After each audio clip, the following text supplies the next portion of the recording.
Hello, everyone, and welcome to the concession stand here on the KB Radio Network. I am your host, Kevin Reed, and this is the review of Disney Plus brand new animated series brought to us by Marvel Animation, your friendly neighborhood Spider-Man, the full season review. First season is in the books. Thank you for joining me for this review. Let me start off by saying we're doing things a tad bit different today. I'm having technical issues and I could not record for the past couple of days. I've been stressing out, going insane because I couldn't get this review out. But I'm attempting to do this a different way. Hopefully this works. Hopefully I come through clear and coherent and we can get through this review without any hiccups. And so this show, the reason I was stressing out, because I wanted to talk about this so bad. I was super excited for your friendly neighborhood Spider-Man, and I couldn't wait week to week to get brand new episodes of this show. This is from Jeff Tramiel, who is the show creator, the showrunner, and a new fresh take on Spider-Man, yet a different take. This was an excellent show. This is what Marvel needed. And I know once Marvel always puts out a brand new property, no matter what it is, and it's somewhat pleasing to your senses, we always say, oh man, we needed this. Marvel needed this, which is true. But this is for real. I think this was the best content to come out of Marvel since, well, let me say this. X-Men 97 was the best content to come out, but this is very close. It's not X-Men 97 great, but it's still good. Really good. Animation has been knocking it out of the park.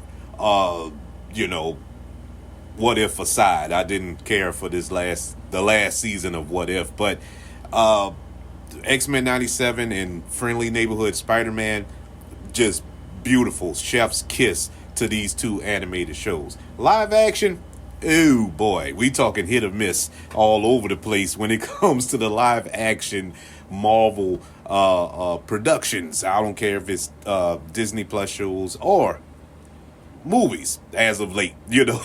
I made it known I'm not the biggest fan of Captain America Brave New World. I don't hate it, but I was expecting more and I didn't get it. But at least I can go home after leaving the theater from watching that, and I can sit down, turn on Disney Plus, and watch your friendly neighborhood Spider-Man. This is the 12th TV show to come out of the Marvel cinematic universe, and it is a show that explores Peter Parker's origin story, something that we haven't gotten in the MCU. When we picked up with Spider-Man, it was in Captain America Civil War, and he was already Spider-Man. He was already out fighting crime and with the little homemade uniform or suit that he created and with the hoodie and whatnot. Cool. So we didn't get that. We never saw Uncle Ben. We didn't know how he was bitten by the spider and all this here. And so this animated show kind of touched in on some of those things that we didn't get to see with the Spider-Man in our live action universe starring Tom Holland, which didn't bother me in the least bit. Everybody knows the origin story of Peter Parker as Spider-Man. He was bitten by the radioactive spider. He developed his spider's abilities, can climb walls. He developed his own web shooters. Tobey Maguire aside, and he was able to he had superhuman strength and whatnot. So all the spider powers were granted to him. And so we all know that. And Uncle Ben gets shot, but before he gets shot, he says, with great power comes great responsibility. Now Peter Parker has this charge that was given to him, and he go forth in the Marvel universe as Spider-Man, one of the best superheroes of all time. Well, this go around, we don't get all of that. We still haven't gotten an Uncle Ben. So there's that. But I'm not mad at that. I'm not mad at that. Didn't need him. We honestly didn't need him. Uncle Ben had already passed away. When we first open up in this series, we see that Peter Parker haven't gained his powers yet. He's living with his Aunt May. His parents are gone and whatnot. And we're going to circle back around to that. And the first episode, which I reviewed the first 2 episodes of this series. If you want to hear my reviews of those 2 episodes, go back and find those. But I loved how they showcased that Peter Parker, before he got his powers, he was still a hero. He still had courage in that fight with Doctor Strange and that symbiote in front of the school. I thought that was a great, great touch. That it wasn't the powers that made him a superhero or a courageous individual. It was him. It was already there. All that radioactive spider did was amplify it. But getting back to the show, this was just a well-paced show, very intriguing show in the sense that this isn't our Tom Holland MCU Sony Spider-Man. This is a different universe. This is a different timeline, if you will, from the Peter Parker that we know. It's the same Peter Parker, but a different timeline. And there are vast differences between this Peter Parker and the one we know portrayed by Tom Holland. Norman Osborn is around. We have Peter Parker going to a different school due to the events that took place in that first episode involving Doctor Strange and that symbiote. And he has a different set of friends. He encounters a different set of villains, and new villains are introduced. It's a different vibe. Yet it's still Spider-Man. It's still the Spider-Man that we know and love, especially if you read the comics growing up. It is like the pages coming to life. And that's a testament to the animation style. The animation was very reminiscent of comic book panels. And with the style that they're drawn in and the motion and the way it was cut and edited, I thought it was beautifully displayed throughout the show. We know in the MCU that it was Tony Stark, Robert Downey Jr. himself. He's the one who discovered Peter Parker and took him on this journey, eventually becoming an Avenger and fighting Thanos, going on different planets and whatnot. But in this show, it was Norman Osborn who took Peter Parker under his wing and then eventually found out that he was Spider-Man and was the guy in the chair. Now, initially, I was kind of thrown off by that because I wasn't 100% sold on this turnaround that we were getting from Norman Osborn, because that's his deadliest foe, if you will. Well, that's not the right term, because that's really Venom, but this is his greatest adversary. That's what I was looking for. His greatest adversary. And it was kind of jarring to see Norman Osborn helping him out. But we knew that there was some sinister undertones there, because it's Norman Osborn, and he was played beautifully by the great Carmen Domingo. I loved his voice acting here.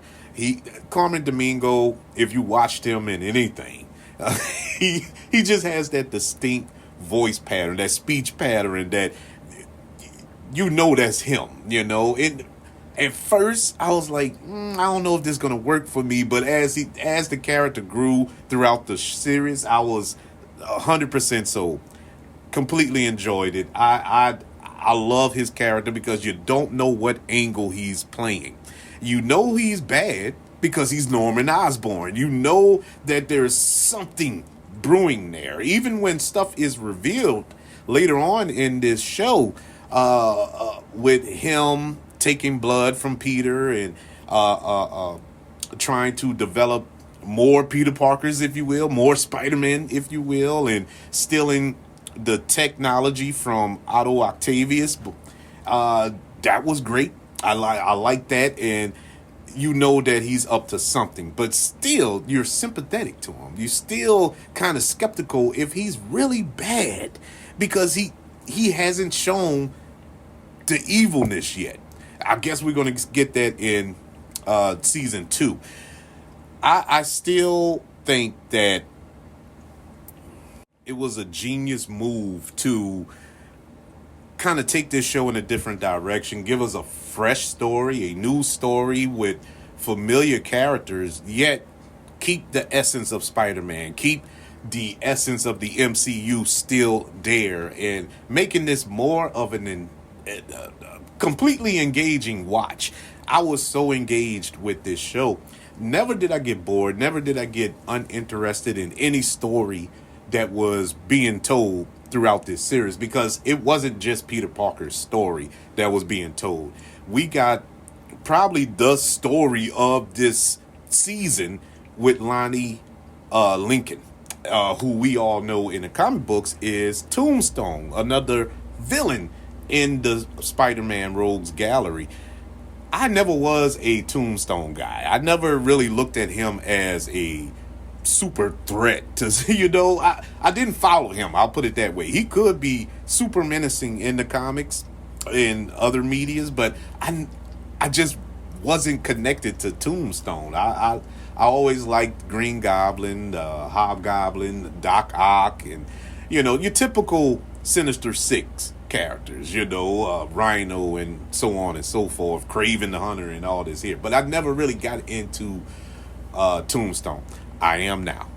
I am so invested now. And this was the most heartbreaking story you can ever tell in an animated series.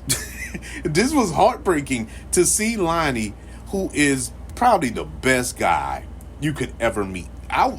You was expecting going into this that Lonnie was a jock. He was going to pick on Peter. He was going to be that guy. He was going to be the Flash Thompson of this show. No, man. He was just a downright pure to the soul good guy, and went down this wrong path, but did not go down this path voluntarily, or voluntarily, but he was kind of forced into it to save his brother, to join the 110th Street Gang, to keep his brother out of the 110th Street Gang, and to make that sacrifice and still try to be a good guy, even to the end, when he's exposed to that Lord, what was it? I can't even remember. I'm blanking now. It was the same way that he got his abilities in the comics. In case you don't know his abilities, he has hardened skin, unpenetrable. He's Tombstone, man. It's like he's bulletproof and everything. He's like a block of granite, without being Ben Grint, but he still keeps his human features. But anywho's, even after he got his abilities and helped Spider-Man defeat Scorpion in this series, I thought, man, is he going to turn now? But he still hadn't quite turned, even though he is now the leader of the gang. But he's still somebody who's likable, and is going to break your heart when he fully makes that turn, I'm assuming, in season 2. And man, it sucks. It really sucks. I brought up Scorpion. Scorpion, another villain in the Rose Gallery that I wasn't super into. I respected him, but I wasn't super into. Man, they had Scorpion in this show. One of the greatest villains that Spider-Man ever faced. First and foremost, the first time they linked up, Scorpion beat the piss out of him. He whooped him an inch within his life, man. It wasn't even close. And the second time they linked up, the final time, when the final climactic fight, I love the way they showed that Spider-Man still has a form of PTSD from the butt whooping he got the first time. He was scared to death. He didn't know how to fight him. And it was through the advice of Norman Osborn, who pretty much told him, man, you got to let loose. You can't hold back. With great power comes great respect. See, they put a little spin on the famous tagline. And Peter was about to kill him when he finally got the upper hand on Scorpion. He was about to kill him, but and Tombstone stopped him, which adds to my point that Tombstone at the end of the day is still a good guy. But Scorpion, great villain throughout this show. But they did a good job of introducing a majority of the villains. We saw a version of Rhino. We saw a version of Dr. Connors. In this series is a woman who's missing the arm. We saw a version of Octavius, like I said. Of course, Norman Osborn. Harry Osborn was introduced. A lot of them were introduced here. Little Easter eggs throughout the series. We'll be here forever. And I don't have the time on this device to go through everything. Like I said, just to remind y'all, I'm doing this kind of makeshift today. But yeah, it was cool to see the introduction of all of these villains and all of them being connected to Spider-Man in some shape, form, or fashion. But not only Spider-Man, but Peter Parker as well. And it's just like the comics. That's nothing new. And that's what I enjoyed about it. It's nothing new, but yet and still, it's still fresh and fun. And I enjoyed it. I just love this show. Love the voice acting. I love the voice cast, I should say. I love the animation. I love the stories that were being told. I love the fact that we were left with a cliffhanger. I love the fact that this was kind of a circle of a season. How we got the origin in the beginning, but we got an even deeper origin to find out where that spider came from. It came from Peter. Doctor Strange returned at the end, or was it the second to last episode? But anyway, he had to fight with the symbiote, and he opened up a time portal, and it was the same time portal from the first episode. And that spider that Norman Osborn created to try to create more Spider-Men is the one that bit Peter Parker in the past. And so it was the same spider. And it's like, wow, there's a trip. There's some type of triple entendre or something. Well, however they call it, whatever you call it, that he is his own creation. He was destined to be Spider-Man no matter what. It wasn't what came first, the chicken or the egg. He just was there. And so I love that. I mean, I actually stood up out my chair, stood up off my sofa and cheered. I was like, man, that's brilliant. Why I never thought of that. That was cool. And yeah, I had a good time with this. This was a really good show. I cannot wait for season 2. Come on, Marvel. Do more like this. Do your live action like this. Can we get live action this intriguing and fun? That would be nice. But at the end of the day, your friendly neighborhood Spider-Man, which is currently on Disney Plus from the good folks over at Marvel, gets a letter grade of an A-. The minus comes in.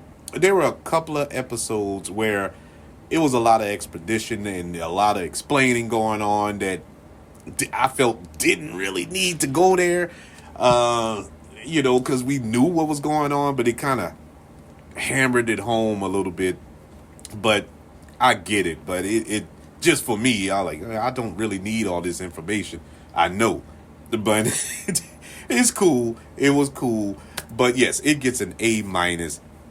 Excellent job all around for all involved, and can't wait for season 2. But I would love to know, what did you think of your friendly neighborhood Spider-Man? Did you like it? Did you have fun with it? Or did you not check it out and you're waiting to binge? You didn't want to do the week to week like everybody else. But hey, I envy you, because I plan to binge it again as well now that all episodes are on Disney Plus. Let me know Email the show, kbradiopodcast@gmail.com. You can also search for this show on all social media platforms. Just search for the KB Radio Network. Also, don't forget about YouTube. Subscribe to the KB Radio Network channel and like this video if you don't mind. Don't forget about the 5 stars, the reviews, and sharing this show if you're listening on Apple Podcasts, Spotify, iHeartRadio, wherever you are currently listening to the concession stand here on the KB Radio Network. Everybody, once again,